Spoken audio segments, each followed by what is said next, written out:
कौम आद एक ऐसी कौम थी जो बड़े ताकतवर थे, 40 हाथ जितना कद, 800 से 900 साल की उम्र, ना बूढ़े होते, ना बीमार होते, ना दांत टूटे, ना नज़र कमज़ोर होती, जवान तंदुरुस्त और तवाना रहते। बस उन्हें सिर्फ मौत आती थी और कुछ नहीं होता था, सिर्फ मौत आती थी।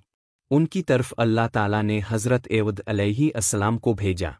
उन्होंने एक अल्लाह की दावत दी, अल्लाह की पकड़ से डराया, मगर वो बोले, ए एवद, हमारे खदू ने तेरी अक्ल खराब कर दी है, जा अपने नफल पौ, हमें ना डरा, हमें ना टोक। तेरे कहने पर क्या हम अपने बाप दादा का चाल चलन छोड़ देंगे? अक्ल खराब हो गई तेरी, जा अपना काम कर। आया बड़ा नेक चलन का हाजी नमाजी, तेरे कहने पर चलीं तो हम तो भूखे मर जाए। उन्होंने शिर्क, जुल्म और गन्नाहों के तूफान से अल्लाह को ललकारा, तकब्बुर और गुरूर में बदमस्त बोले। फ़ेमुहा ऐखत फ़ेसते व बेरावा फ़न अलैरज़न बिन ग़ैरन अलहकनु ओए के अलावा मेना एशेद्वा मिनुए आकावेहा सल्लल्लाहु अलैहि वसल्लम ए ओइलेमा इरुवन एनोए अल्लिए अलवेज़न ख़िलेके आमा ए आवा एशेद्वा मने आमा कावेहा सल्लल्लाहु अलैहि वसल्लम वावेनावा बनीत ने आ इजहदाओ।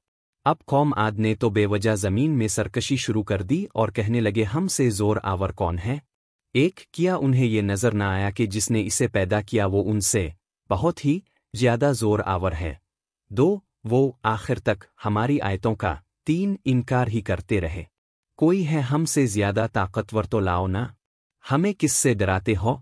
अल्लाह ने कह भेजा, भूख लगी, सारा गल्ला खा गए, माल मवेशी खा गए, हराम पर अगी, चौहे बली कुत्ते खा गए, सांप खा गए, दरख्त गिराकर इसके पत्ते खा गए, भूख ना मिटी, ना बारिश हुई, ना कतरा गिरा, ना गल्ला उगा। फिर तंग आकर अपना एक वफ्द बैत अल्लाह भेजा। उनका दस्तूर था जब मुसीबत आती तो ऊपर वाले को पुकार उठते, जब दूर हो जाती तो अपने बुतों को पूजने लगते। बैत अल्लाह वफ्द गया और कहा कि हमारे लिए अल्लाह से दुआ करो कि बारिश बरसाए। अल्लाह ने 3 बादल पेश किए, काला, सफ़ेद, सुरख। अल्लाह ने फरमाया, उनमें से एक का इंतखाब करो। उन्होंने आपस में मशवरा किया कि सुरख में तो एवा होती है, सफ़ेद खाली होता है, काले में पानी होता है, काला मांगो। अल्लाह ताला ने कहा, वापस पहुंचो, बादल भेजता हो। वो खुशी खुशी वापस आए। सब लोग एक मैदान में जमा हुए। बादल आया, वो नाचने लगे कि अब बारिश होगी, कहत मिटेगा, खाने को मिलेगा। क्या पता था कि वो बारिश नहीं, अल्लाह का अज़ाब है, जो तुम एवद से कहते थे कि ले आ, जिससे हमको डराता है। इस बादल में ऐसी तुंद और तेज एवा थी कि जिसने उनको उठा मारा, उनके घर उड़ा दिए। 40 हाथ के कद और लोग तिनकों की तरह उड़ रहे थे। एवा उनके सरों को टकराती थी, इतनी जोर से टकराती कि उनके भेजे निकल निकल कर मुंह पर लटक गए।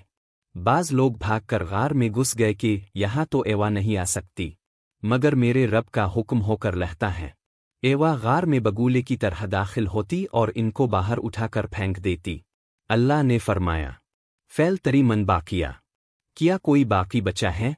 अल्लाह ताला ने उनको हलाक करके दिखाया कि जब तुम अल्लाह की, इसके रसूल की नाफरमानी करोगे, अल्लाह तुम पर ऐसी जगह से अजाब भेजेगा जहां से गुमान भी ना होगा। जो गुनाह कौम आद ने किया वो हम नहीं कर रहे? क्या हम अल्लाह की हदों का पार नहीं कर गए? क्या हमने अल्लाह को अपनी नाफरमानी से नहीं ललकारा? एवा है, तौबा करो, अल्लाह से डरो, कुरान पढ़ो। जिन गन्नाहों को हम मामूली समझते हैं, अल्लाह ने उन गन्नाहों पर पूरी पूरी कौमें ज़मीन बोस कर दी हैं।